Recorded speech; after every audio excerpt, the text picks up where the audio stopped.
You ask Tiger to solve. This deals with linear equations with one unknown. The final result is y=8. Let's solve it step by step. Simplify the expression. Expand the parentheses. Simplify the arithmetic. Group all k terms on the left side of the equation. Add 5y to both sides. Group like terms. Simplify the arithmetic. Group like terms. Simplify the arithmetic.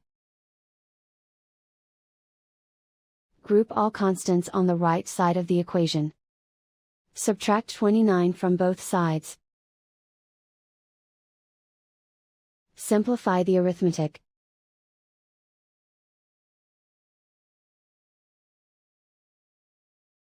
Isolate the k. Divide both sides by 2. Simplify the fraction. Find the greatest common factor of the numerator and denominator. Factor out and cancel the greatest common factor. And so the final result is y=8.